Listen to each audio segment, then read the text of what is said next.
Awesome. Okay. Yeah. All right, Limitless Agent podcast number uno, and we get a special guest here, Benjamin Beers. Right at the top. Right at the top. So I've known Ben for a long time, and uh, I've had the privilege to learn who Ben is on the personal side as well as in the real estate industry as a business owner and as a partner. So today's podcast, it's obviously real estate related, but before we even get there, let's talk about who is Ben. Who's Ben prior to real estate? Oh, been kind of spanned the globe prior to real estate. I was born out in Colorado, raised in Minnesota. So I've got, I grew up in my parents' hometown. My parents moved back after my brother was born. And I did all my schooling in Minnesota, high school. I went to college in Minnesota, as well as studied abroad in Rome and Washington, D.C. And I always kind of had a spark and a love for American politics and law. And so my undergraduate degree was American Political Science, Constitutional Law. And so I went to Washington, D.C. right after I graduated. Literally days after I graduated college, I moved out to Washington, D.C. And the whole plan was always go work on the Hill, become president, fix all the problems in the United States. And obviously, the butterfly flapped its wings somewhere and everything went awry. But I decided to not pursue a career in politics after my small exposure to it there, and then went into the motorcycle industry and sold and raced and through motorcycle related events and did all kinds of fun things like that until it was time to kind of grow up maybe and put my degree to From work. politics to motorcycles. Yeah, exactly. I remember calling my dad and telling him I wasn't very happy with where I was at, and I'd gone in to buy a motorcycle, and the sales manager had offered me a job, and my dad, who he was a sheriff's detective at the time and very pragmatic about life, but also an adventurer at heart, said, Go sell motorcycles. Go learn that industry. Go learn the art of sales is really what he was telling me, right? And what he said, and we've talked about it since. But it was all about, no matter what you do in life, there's going to be a sale involved, whether you're selling an idea or a product or a position. It's all about learning that art of sales. And so he said, you're young, you've got, no family, no responsibilities, nothing. Have your adventure now. Don't wait until you're, 40 and have a midlife crisis and reinvent your life. Inside joke to everyone who knows my life path coming up here, right? But it was an awesome opportunity. I made some great friends, got to do some amazing traveling, and it was it fueled a knowledge for me on learning people and how to interact with people, because I've always been a fairly talkative person. I was raised in a very social family, so we were always out doing things. I grew up playing sports, so communication was never an issue for me. I've never been shy, but learning how to have a conversation versus talking, right? And so learning that art really helped. And then, obviously I got to ride some of the most amazing motorcycles in the world, in some pretty cool places. So after that, I went into corporate America, and I spent a number of years in corporate America, again, in sales, pretty much as a retail business manager and data analyst. And I loved that, but being trapped behind a desk wasn't really working for me, and had a bunch of life changes happen, and decided to take on a completely new adventure, sold my house and left my job and went out on the road for 3.5 years and traveled and ended up down here in South Florida and started renovating homes and got my real estate license to make more money renovating homes, and then decided that selling real estate was a heck of a lot easier than renovating homes. And then, I crossed paths with a certain Joe DeSane, and next thing you know, I got turned into a real realtor. And then for those of you who don't know career paths from meeting Joe, I spent a year as Joe's buyer's agent, one of his buyer's agents on his team. Before we even get there, let's Okay. talk about a big part of. So you talked about like how well-rounded you are and your communication skills and how easy it is for you to get along with people. And the moment we met, it was a point in my career where I was looking to hire multiple people at once. So it was my girlfriend at the time, Lexi. We weren't engaged or married yet. and she knew I was going through this phase of my business journey, and I was looking for people. And you met her and her mother inside of, I think it was the kitchen at the Keller Williams Market Center. Mm-hmm. And as soon as you had a conversation with her, she ran to my office and said, "You have to hire this guy." I was like, "Who?" And anyone who knows me knows I don't get it. Like I'm not the person who runs up and goes to talk to Ben because my wife said, or my girlfriend at the time said, I need to go talk to this guy. So she was just all excited. And I'm like, okay, maybe I do need to go meet this guy. And it was a couple minutes later, you walk into the office and introduce yourself. And I can say till this day in front of people and how easy you just start conversation. It's incredible, that talent. It's not everyone has that. And you do it very well. So I appreciate you coming into my office and introducing yourself, because that led into this whole journey that we're about to talk about. Yeah, no doubt. It's been quite a few years, quite a few amazing years since that moment. Yeah. So Keller Williams, is that where you started your licensed agent? Actually, when I decided to get my real estate license, I had a good friend who was a realtor, and she was with Exit Realty at the time. And so I went through the class. I did the 1 week intensive because I just wanted to get it out of the way.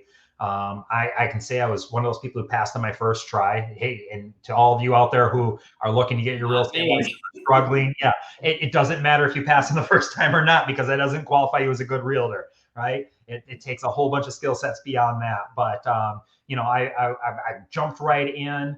I took every recruiting call out there and told them all, no, I'm joining, Exit Realty. I'm joining Exit Realty.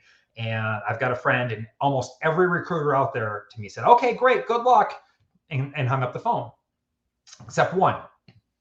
And Mario, who was with Keller Williams, West Palm Beach at the time, said, hey, before I respect that. That's awesome. I'm glad that you got someone to support you, but I would still love to meet with you to show you what Keller Williams offers that's different, so that if the time ever comes that you want to, explore your other options, at least you know what else is out there.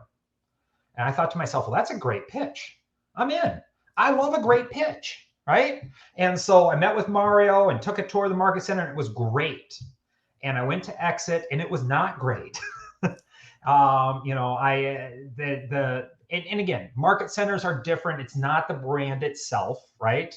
I didn't click with the other people in that particular market center. And there were some nice people there, but I just didn't see myself being there long term, as well as the agent that I was friends with I think she was either the number 1 or number 2 agent in that office, really had taken a turn, like, I've got to get out of here. I don't like this office anymore. And so, she said, if you were thinking about going to a different brokerage, where would you go? And of course, I'm, a month into real estate at this point. What makes me the expert? But I said, well, if I'm going to partner with someone, I think Keller Williams is a great one to partner with. Because number one, I knew they had training and all that sort of stuff that everyone goes there for. I had just gone through the pitch a month before.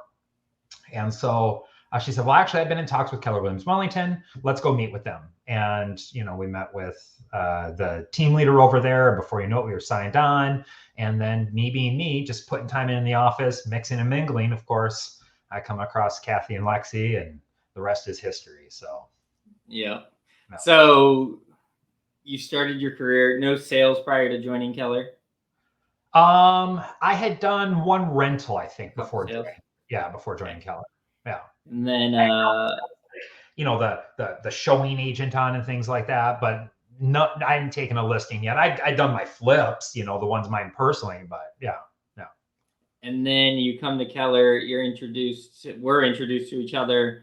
You end up going through this hardcore provisional period, is what we called it, for 30 days. If you ever think about joining the Desane team, there is a 90-day provisional that you have to show up for. There is no leeway with Joe on his team. And that was one of the things I respected right away. I was like, all right, this is a real business. Like, this is it. Like, there are expectations. All right, cool. I can do this, right? Yep.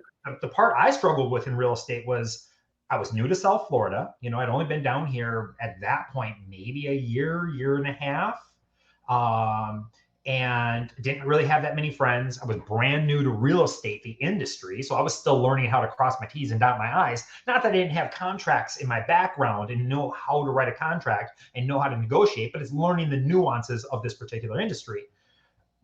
But okay, cool. Now what? I've talked to the 5 people I know down here. What do I do now?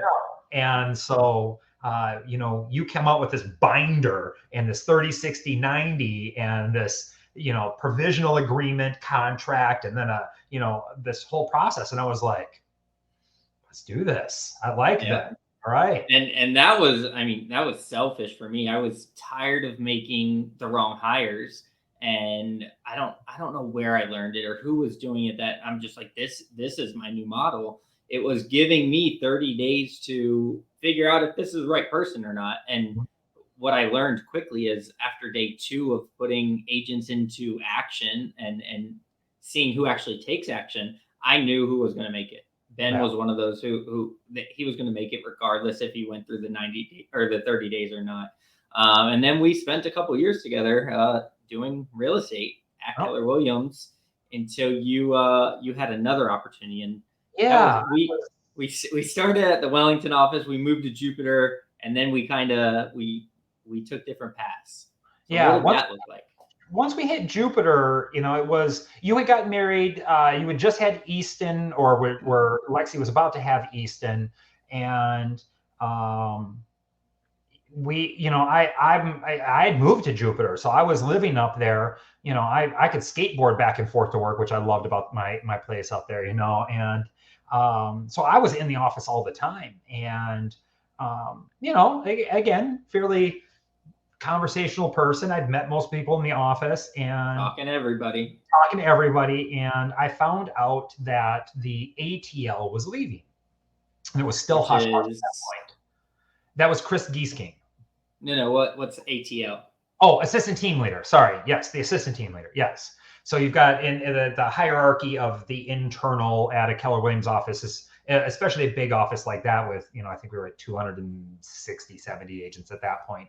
You've got a team leader with an assistant team leader that handle recruiting, retention, agent development, training, things like that. And then you've got a market center administrator, an MCA that handles all the paperwork, and then a slew of other people, from your directors of first impressions to now tech people and all kinds of cool stuff. But we had a beloved ATL in that office, and he was going to be leaving. Going back into sales with his then girlfriend, now fiance. Actually, they just got engaged. So congratulations to them. I started off recruiting one of my friends for the position because I knew that person wasn't happy with where they were at. And here's a great opportunity to move into a thriving market center with a great culture. And I made the call, and we were in discussions talking about it. And she said, well, why not you? And I said, what do you mean, why not me? I'm new to real estate. I've only been doing this a little while, and I don't really have that knowledge base. And she said, no, they'll teach you all of that. You've got everything else. And I was like, okay. Well, 10 minutes later, the team leader walks into my office, and she was like, I just heard a rumor. And this was on a Friday, and I was like, yeah, I might be interested. Let me think about it, So she left, and I think over the weekend, they put a lot of things in motion, because I know you got a call that weekend, because on Monday, you and I had a conversation before I had a conversation with anyone else. I remember that conversation like it was yesterday. Yeah. And I will tell you guys, I was friend to friend, Joe and I, that was a tough conversation to have, because I knew that it meant I wasn't going to be working with Joe directly on a daily basis anymore. I knew that I would be pulled in a lot of different directions. And, at that point, I think the 2 other buyer's agents we had kind of washed out. They did, yeah. It was a time in my business where I'm like, okay, I'm having a kid. I spent the early years of my career like midnight to midnight. Like I did not stop working, and I got to a point where I'm like, okay, I had a goal of having a wife and our first child by 30, And I'm like, I'm almost there. Let's take a step back from work. My business was doing well. I grew a good foundation, or built a good foundation, and it was time for me to step back. And shame on me, because I thought the foundation was built well enough. But once I unplugged, other things started to unplug. Yeah. And Ben was part of the glue to that. So he called me with this opportunity. And I knew there was in his voice, I just heard it, that he did not want to leave, but he wanted to leave. Like that's what I felt from the conversation. And I think the exact words that I use is, Ben, I think you are the perfect person for this position, and I would never hold you back from an opportunity. I think this is exactly for you. That's almost exactly what you said to me, because those words rang in my head for the longest time. And I would be frustrated because for anyone who's ever been in leadership with Keller Williams, it's a great opportunity, but it's also an incredibly taxing and frustrating position as well. And I remember at times thinking to myself, like, I don't know if I'm really cut out for this. And then Joe in the back of my head saying, you got this, you've got the right, you're the right person for this. You've got the right skill set for it. And you always said to me, like, this is an opportunity that will take your career to another level. And it did. So thank you for that. Yeah. Of course. And now we're back together, running in the same direction.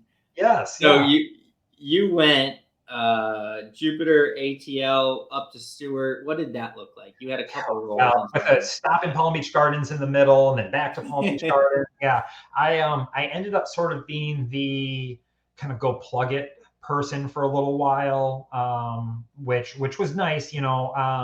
When they decided to part ways with the team leader in Gardens, I stepped in down there, even though I had, was planning on moving up to Palm City, up by the Stewart office. And so when the opportunity came to move me up there, I moved up to that office. And then again, they found themselves with a hole down in Gardens. I had at that time moved all the way back down to Boynton. So it was like, all right, cool, we'll shift you around. It'll make it easier for you. It helps us out. But so you were floating team leader, assistant team leader, agent, you were wearing all the hats for a long time. Yep, exactly. And loving it. I mean, don't get me wrong. It's an incredibly rewarding job at the same time as it completely eats your soul. And for anyone who's ever had one of those jobs, you'll understand what I'm saying. There are times where you come home and you're cooked and you're done and you're like, I can't help another person figure out one more problem tonight. I just need to have a bowl of ice cream and go to sleep. And that's where this came from. But and then I was sitting in my office one day and I get this really weird notification that Joe DeSane had left Keller Williams. Yeah. And honestly, I was shocked. At that point, you and I hadn't talked for a while. I mean, it had been a good chunk of time, probably near a year since the last time that you and I had really, really connected. And first off, I was like, oh, shoot, what could I have done to help the situation? And, shortly after that, my phone rings and it's you. I knew that I needed to connect with my main people, and not because I was trying to bring you to any other company or the new company that I joined, but it was because you knew how involved I was with Keller. Keller and I, like, our relationship ran deep, and You're was still like old standard for what an ALC member should be.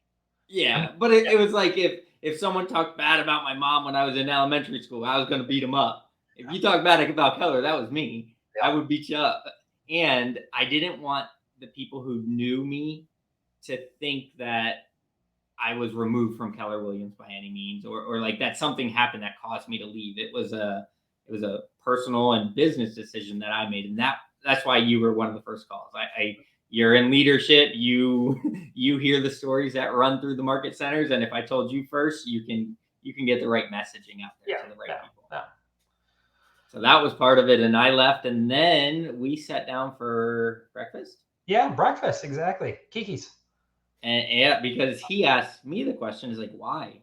Why would you? I want to hear from you, because again, I know how you run your business, And this was, look, as a top agent in Florida, if you're not getting recruited almost on a daily basis, there's something wrong. I mean, that's every market center out there, every brokerage out there is always looking for talent, because when the opportunity is right and an agent's frustrated, they're going to leave, and you want to be that call at that time. That's why there's so much follow-up call on those, on those opportunities. But I knew, for you, being the pragmatist that you are, that it had to be a very, very good reason to leave. So I wanted to hear it directly from you. And that's why breakfast, Yep.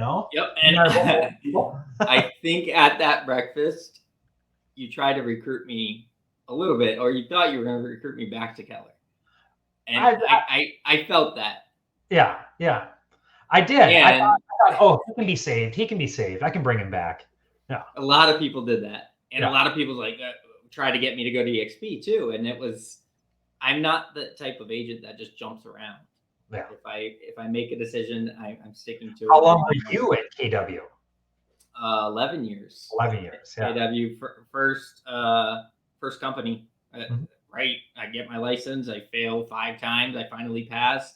First company that I joined is Keller Williams, and that was my home for all of my career until 2022. Yeah. So I mean, now we're here. We left Keller.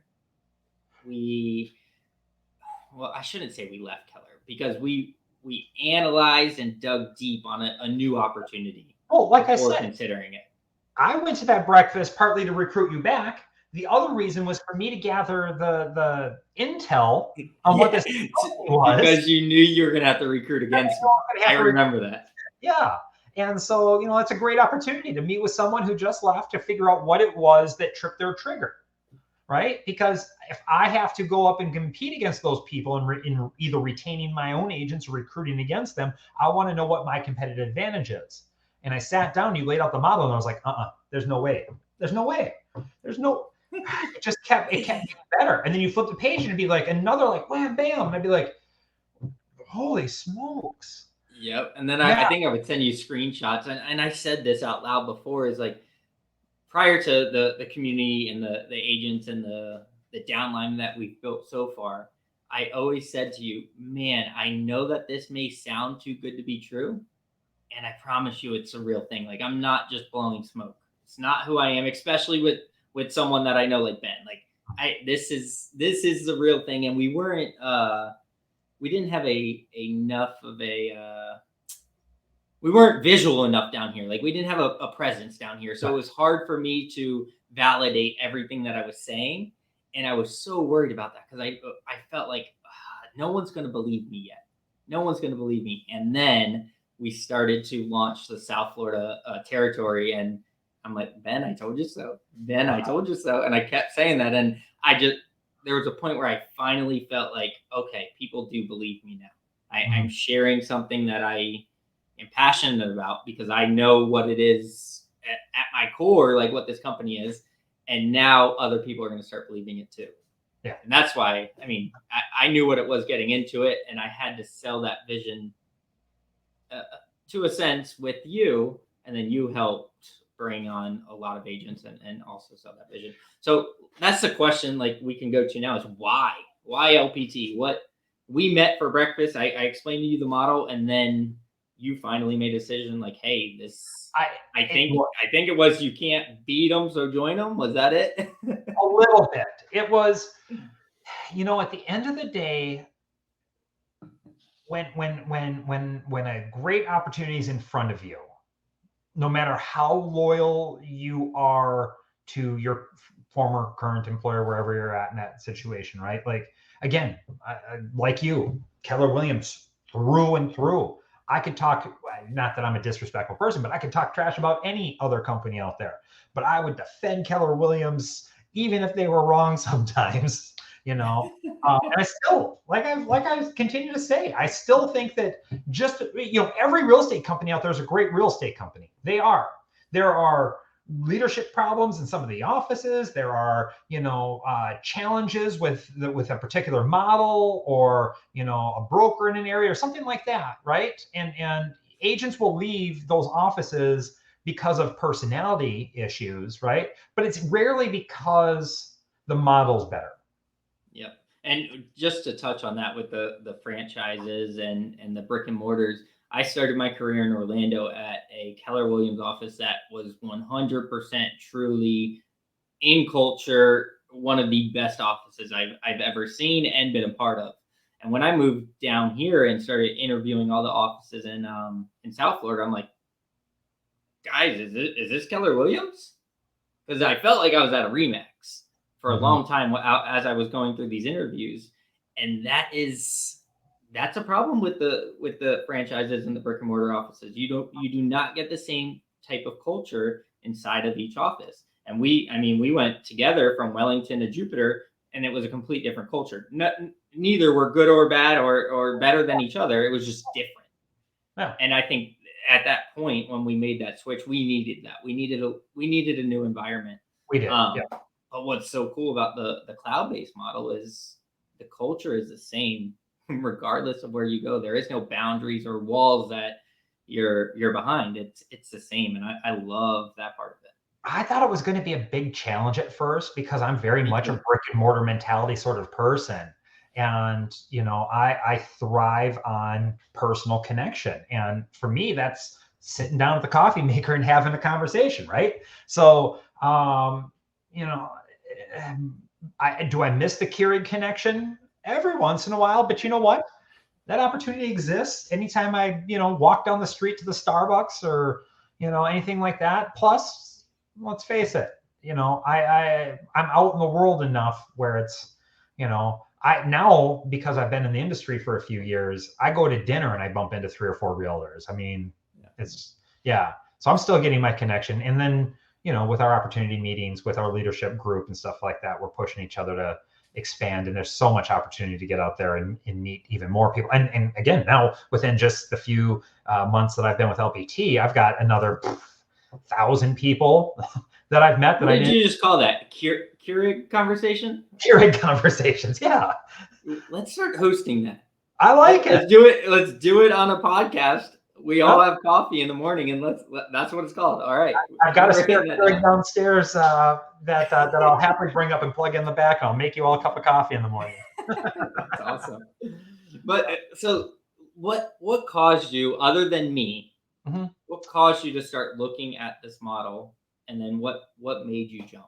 To be fair, I don't know that I would have taken the meeting at this point in LPT's path unless it was you. Right. So I'm going to give this is for the audience a little bit, not so much for you, but for the audience who are working on agent attraction. It's tough to recruit blindly when you don't establish a relationship. And so my personal thing on it is I had a relationship with Joe, so I picked up the phone. Hey, I'd like to talk about this. All right.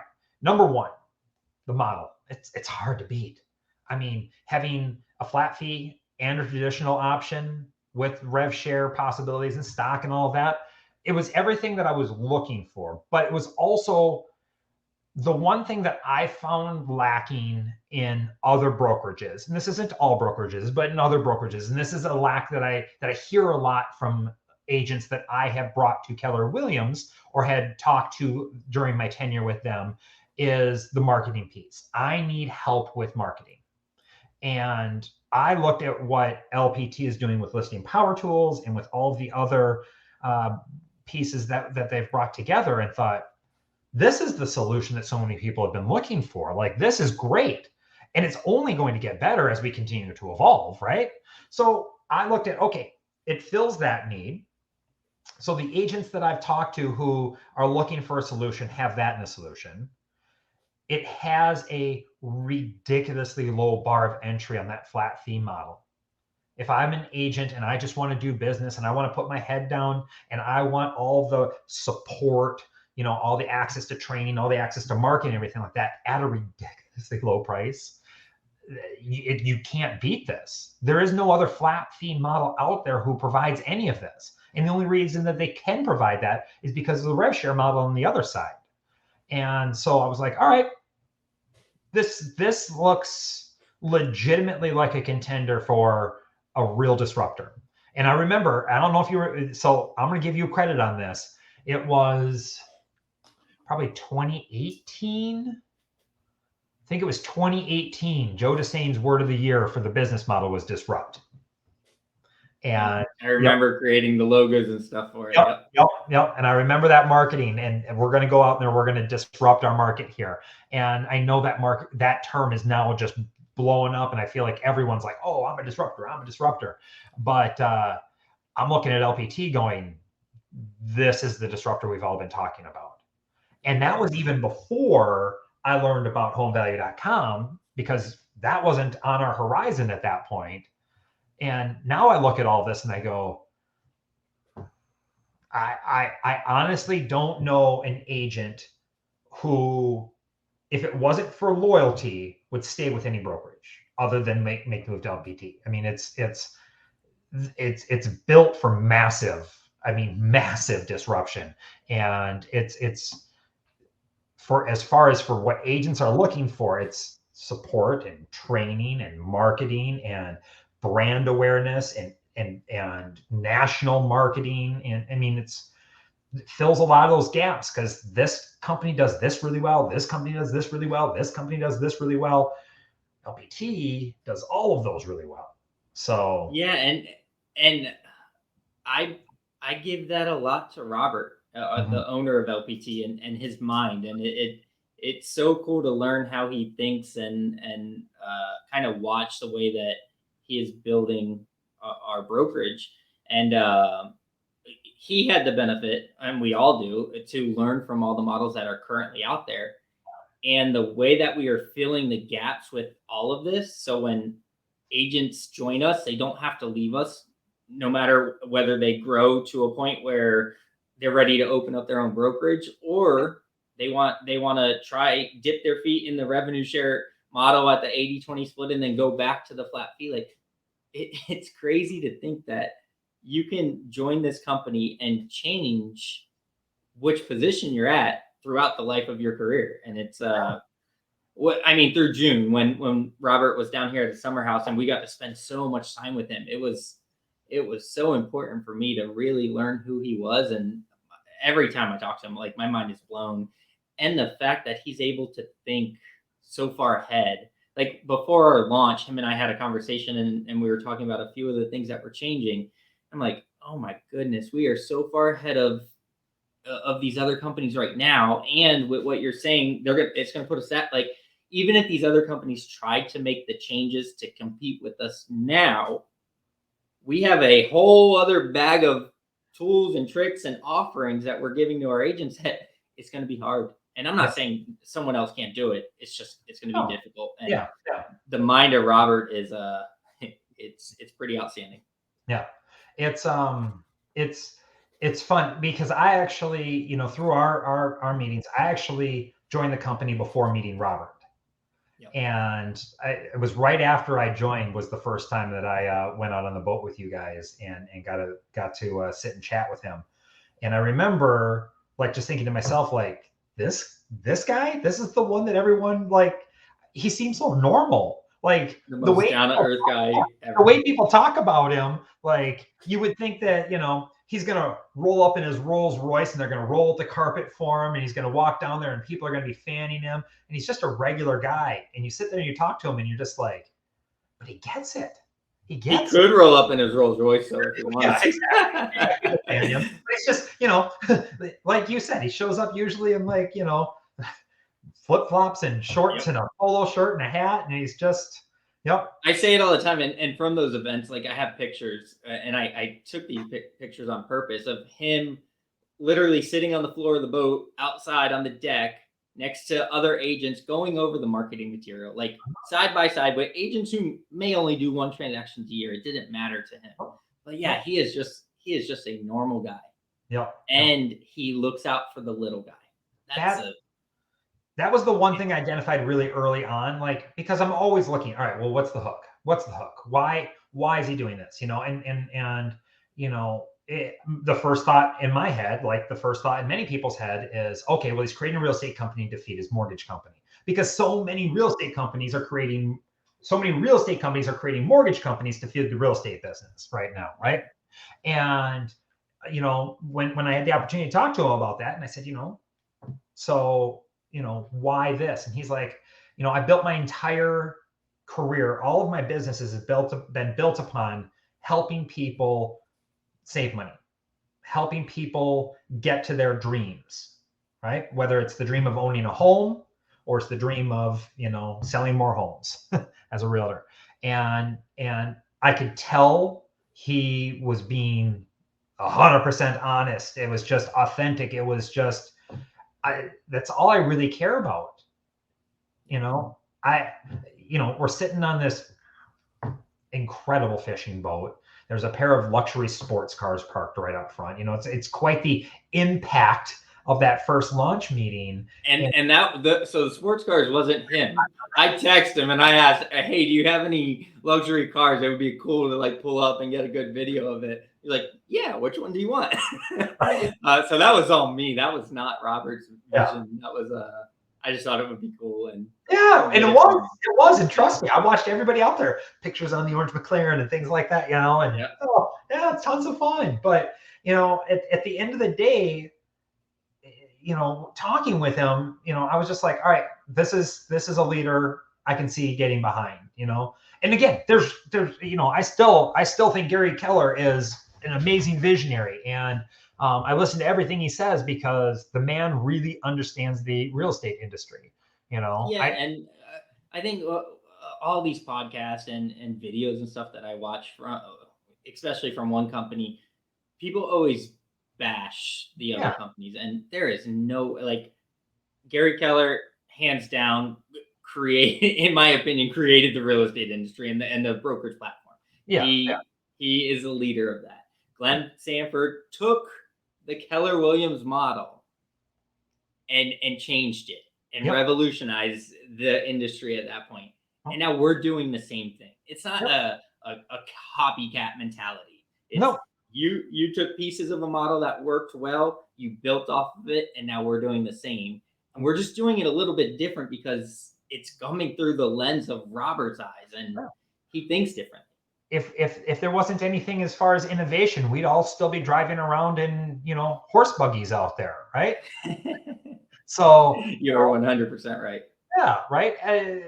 Evolution comes when people see there's a better way to do something, and this is the next evolution. And I'm really excited about being in it really early because I'm a hipster at heart, and I'm like, oh yeah, I did that a long time ago, sort of person. But yeah, the mustache now has a beard accompanying it because again, ice cream during the pandemic. But I think obviously the model and the opportunity and me caused you to join LPT. Mm-hmm. And what would you, because there's a lot of people, like you know how many phone calls we get. There's a lot of people looking at our model and our opportunity, and they want to learn more. What would you tell that average agent who, I guess I'll take it back to a conversation that I had today. It's an agent who is doing some business, not a ton of business.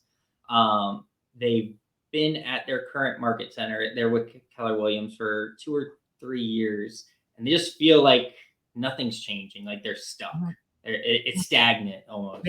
Yeah. What would you, if they were to ask you, why would I join LPT? What would you say? Oh, it's a good question. It's a really, really good question. And before you answer it, I would say LPT is not for everyone. No.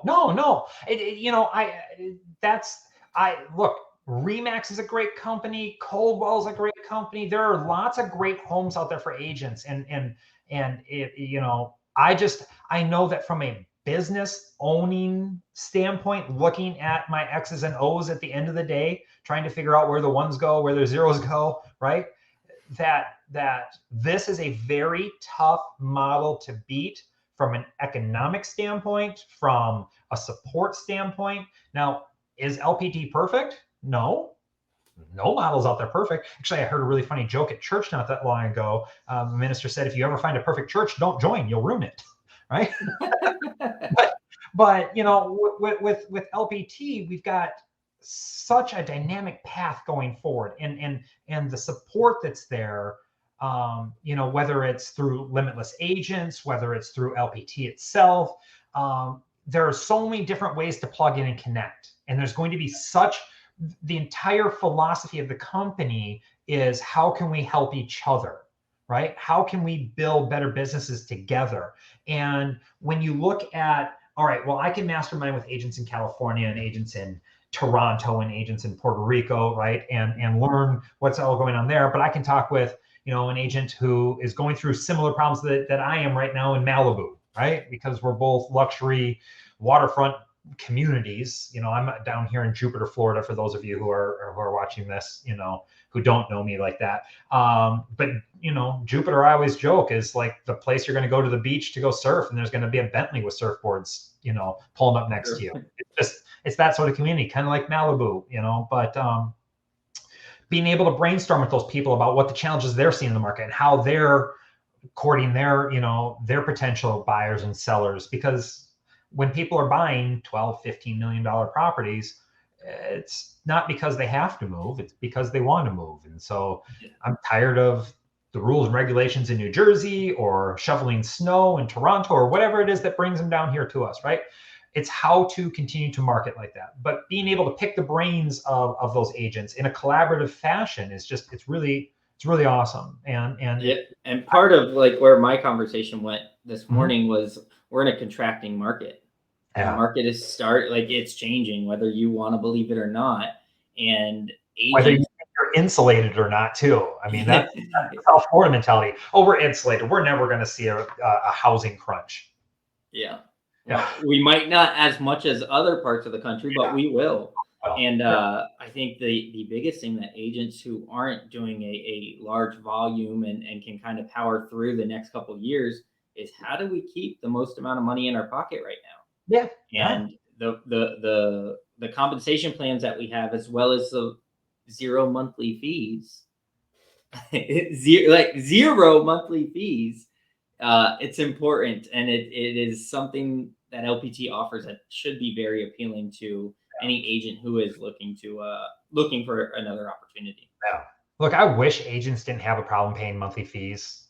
I always hated making those calls. Hey, you're behind on your dues, and things like that, to agents. But not having to worry about that.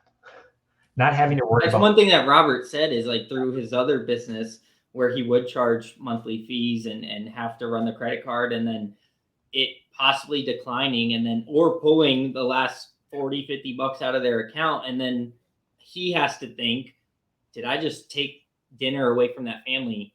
And just having that mindset and that thought process is like, man, that is someone that I want to be in business with. Exactly. And that's what I was going to get to was when Robert said that to me, and I thought to myself, like, he gets it, because not everyone is making $400,000 a year in real estate.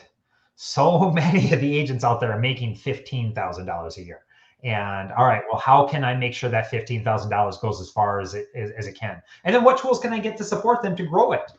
So, yeah. And agents who are in that position, and we know so many of them, having a $500 per transaction fee with a cap of $5,000 with no monthly fees, and have the full access to all the tools that we offer. How do you beat it? You don't. And that's why we've seen the explosive growth that we have. Is so many agents are like, look, even if I'm getting in for this for the rev share, right? Because I see the potential of, okay, well, the majority of agents in the United States are probably going to jump to this company. I would like to be somewhere near the top of it, right? You can look at it from agents with that perspective too, because I look at this as one of those disruptors that we could easily be having a conversation 3 years from now going, all right, we are cresting becoming one of the top 5, top 3 real estate companies in the US. I mean, 100%. That explosive growth in that time, I don't think EXP is in that top in agent count or volume quite yet. I know they're on everyone's conversation list right now as far as impactful companies out there. But you've got Remax and Keller Williams always up there battling for 1 and 2, in the 160, 70, 80,000 agent count, worldwide. But look, I'm going to prognosticate right now. Yeah. both those companies are going to have a lot of agents go, wait a second, look at this, look at LPT. And my goal is it's already happening. It's already happening, and we're at 2,000 agents. it's The happening. conversations that And, we're hearing, it's yeah, insane. and I'll tell you, I haven't been making recruiting calls to Keller Williams agents. That being said, I have a lot of Keller Williams agents who have come. That the models out there, people are beginning to learn about it. People are asking questions. People are searching out answers. So it's to think it's something that I always want to say, and I always hold back from saying it. And I think I did post it at one point, but I don't want to. I don't want to say it where it sounds like I'm threatening other brokerages. But yeah. I always come across, like, I always go to say, and I always hit the backspace. It's like, brokers, owners, you gotta change. You gotta do something different. You gotta bring more value to your agents, because if you don't, they will join us at LPT. That's not a threat. It's just the truth. It isn't. I've been having that discussion for a long time with my Keller Williams offices. We made a decision to lower the cap, and I wasn't on board with lowering the cap. I was one of those voices that stood up against it and said, it's not about price, it's about value. And agents out there are looking for value. I used to use, I can go through my Cadillac Escalade listing script, which I think is an adaptation of one you gave me a long time ago. But it comes down to price and value. And if I'm trying to price a home, where do I want to price it? And, when I look at agents, I adapt that same model, that same conversation into, all right, well, if I'm looking at brokerages, I can look at price, okay, which is a flat fee model, because it's hard to beat a flat fee model for price, period. If they're only going to take $300, $500, $1,000 from each transaction, whatever the broker decides, right? Cool. But there are companies out there that for, $200,000 a year, if you give them $200,000 a year, will treat you like royalty. That's value, right? There is no reason anyone in the United States should buy a Rolls Royce, right? A Kia Sorento does the exact same thing a Rolls Royce does. But there are lots of people who buy Rolls Royces. It's an amazing experience. Yep. So to find something that goes, hey, wait a second, we can give you a Rolls Royce experience on a Kia Sorento budget, that's hard to beat. It's really hard to beat. That flat fee model is just an amazing way to put your foot in this pool, to get in this pool. And then the ability to go, okay, cool. Well, agent attraction really isn't my thing, but holy smokes, all of a sudden I've got 15 people in. Now I've got 20 people. Now I've got 30, 50 people in. How did I get 50 people underneath me so quickly? Which we won't even get into auto attract and all of those other things quite yet. We've got future podcasts to talk about, right?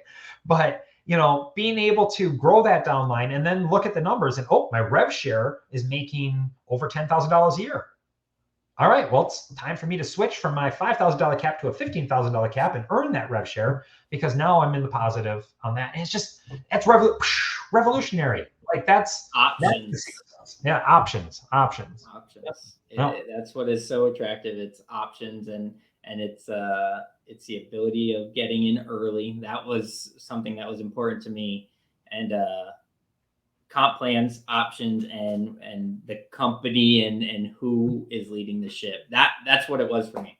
As soon as I had the first phone call with Robert, I'm like, okay, you created a model that is seamless, not seamless because we have our issues, but it's solid. You filled all the gaps that are current in the real estate industry, and I have options with comp plans.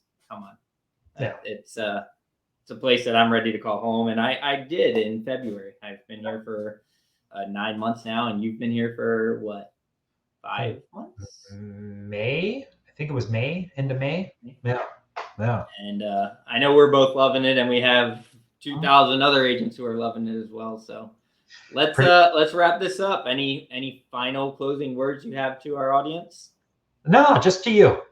Thanks for in introducing me to this journey. I'm excited to see where it goes, brother.